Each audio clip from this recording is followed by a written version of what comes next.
Millions of people are victims of cyber crimes. It can cost you your reputation, it can cost you money, and it can create a ton of headaches. And the problem is growing. Joining me this morning with tips on how to protect yourself is Dave Hatter with WXIX Technology. Dave, how you doing? Good, Rob. How are you? I'm doing well. Let's talk about the 3 top cyber crimes first. Viruses and malware.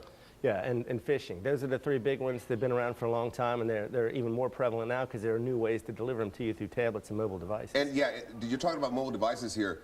10% of adults have experienced cybercrime on their mobile device, on their phone. Yeah, that's a report that Norton put together. They're a big antivirus maker, so you got to understand, of course, they want to sell you antivirus software, but as more people use mobile devices for more purposes, banking, work, you know, they're becoming a larger target because there's information on there people want to steal. Okay, let's talk about banking Trojans. What is that?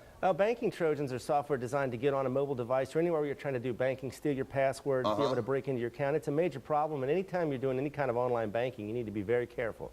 You got to have some kind of antivirus software on that device for sure, so it's looking for these kind of things. You know, you should change your password regularly. Right. You just got to be careful. Okay, we'll talk about what you can do. You should be worried about hotspots. Sure, because if you go into any public place with a public Wi-Fi hotspot, someone can access your device potentially. So, and usually when you're on your phone and it says open wireless, you get on that immediately so you don't use a lot of data. That's right. So if you have any kind of confidential information on your phone, on a tablet, on a PC, and you're using a public hotspot, if you don't have the right security precautions in place, things like good antivirus software, some kind of firewall, it's absolutely possible for someone to be sitting right there, see your computer come online, try to access your computer, steal your information. Okay, so let's talk about what you can do to prevent cybercrime. Use strong passwords. Yeah, use a password that's at least 8 characters long and a combination of numbers, letters, and symbols. It's hard, you know, there are programs out there that try to crack passwords. It's difficult to crack a password like that. The longer the better. Of course, they're hard to remember, so people don't want to do that. And this brings me to my next one.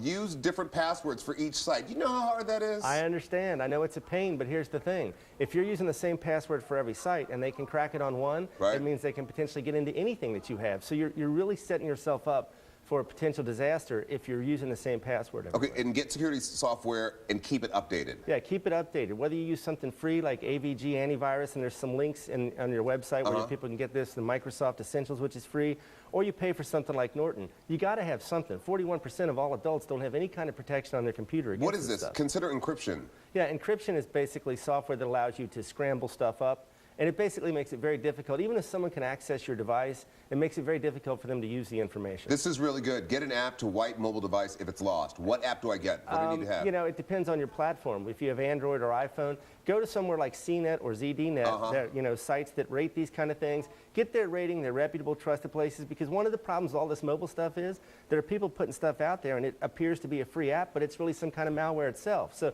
go to a trusted site, get something that's reputable, and that way if you lose your device, you can remotely wipe it. And the other thing is report cybercrime. I would assume that's important so you can fight it. It is, because if the FBI and other organizations that are out there trying to stop it are not aware of it, it has a tendency to propagate. You can go to the FBI's website, there's a link you can click, you can report these kind of things, and of course you're going to help out your brother man out there because you're going to let people know this is going on. What is the dumbest thing we do on our phones, mobile devices, to open ourselves up to threats? Not have any kind of password on it, and put confidential information on it, because then you might just lose it. You might leave it laying somewhere, someone walks off with it, and now it's got your bank account or whatever on it. Have everything. Yeah, it could be a major problem for you. Also, I just want to say congratulations to Dave. He run the 10K. It almost killed me, Rob, but thanks. That's a good job, man. Dave of WXIX Technologies. We have a link at fox19.com. We'll see you next time. Thanks, Rob. All right, man. We have much more straight ahead of the Fox 19 Morning News.